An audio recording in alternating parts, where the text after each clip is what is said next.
Muted Group Theory and Female Leadership in the Workplace by Denisha Lagundo.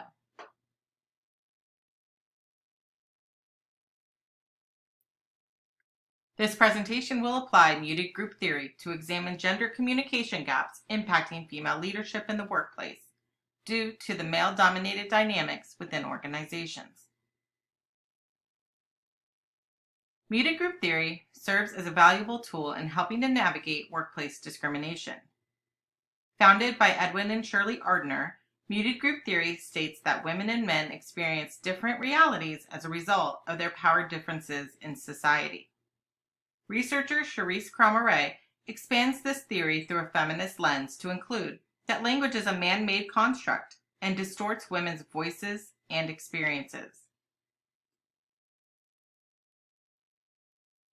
Empowered women empower women, and it is no secret that the advocacy of female leadership in the workplace is scarce, leaving many women's voices silenced in the corporate world. Muted group theory highlights this discrimination and gives a space in which women can speak up and call out the bias. There are 4 key assumptions with muted group theory. First is that men and women of different cultures experience things from different perspectives. Second, men are the more privileged and dominant sex over women. Third, in an effort to be heard, women adapt the way they communicate to more male-dominant styles. Lastly, it assumes that there is hope and that minorities have the resources to resist being silenced.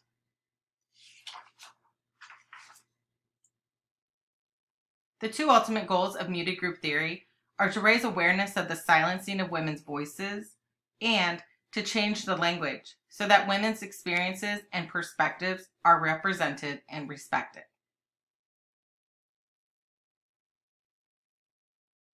Defining the language of the sexes has long been researched, and it is shown that men tend to talk report talk, where women use rapport talk.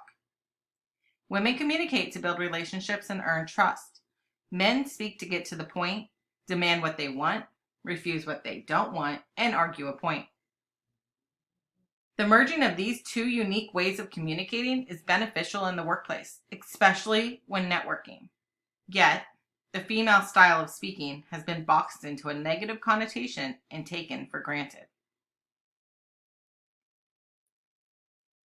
Language, rituals, stereotypes, and gender bias all contribute to silencing women's voices, leading to a lack of female leadership in the workplace. The rituals of creating toxic environments with good old boy clubs contribute to the language used toward women in the workplace. Belittling pet names, mansplaining, and rudely interrupting happen when organizations have been founded on male-dominant ideals. Additionally, it is communicated early on through literature, commercials, and other images that a woman's place is to tend to the home and children. This is cause for concern when women enter the professional world and attempt to move up the ladder, only to be met with pushback, citing them as strictly caregivers and not leadership material. According to the Workplace Bullying Institute, 23% of the targets of mistreatment were from minority groups in the U.S., 77% were women, and 81% of all perpetrators of bullying and mistreatment were bosses. Mistreatment in the form of lack of access to resources, unfair policies and procedures, and unfair evaluations and reward systems all hinder women's access to leadership positions. Additionally, some companies went as far as awarding women false positions of leadership with powerless authority in an attempt to look inclusive. Leadership requires a healthy balance of both feminine and masculine communication and perspectives that embody 9 key components: vision, inspiration, role modeling, intellectual stimulation, meaning making, appeals to higher order needs, empowerment, setting of high expectations, and fostering collective identity. Yet, presently, most corporate organizations' collective identity is embodied by men because it is a structure that has been built by them, making it easier for them to navigate the system and take charge. However, muted group theory does assume there are ways for women to regain power and mend these issues. The first is to reclaim the stereotypes and positively reframe them to highlight the benefits of women in leadership positions. Women defined as good listeners, cooperative, personable, intuitive, and visionaries bring a fresh, progressive context to otherwise negative, male-dominated language.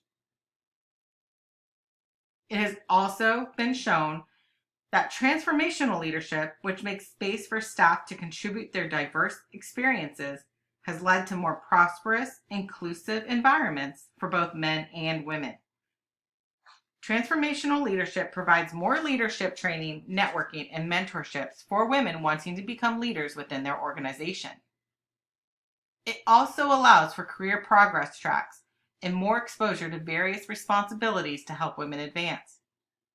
Lastly, transformational leadership offers multiple improvements in the organization's environment, including work-life balance and entrusting employees to have flex schedules around family responsibilities.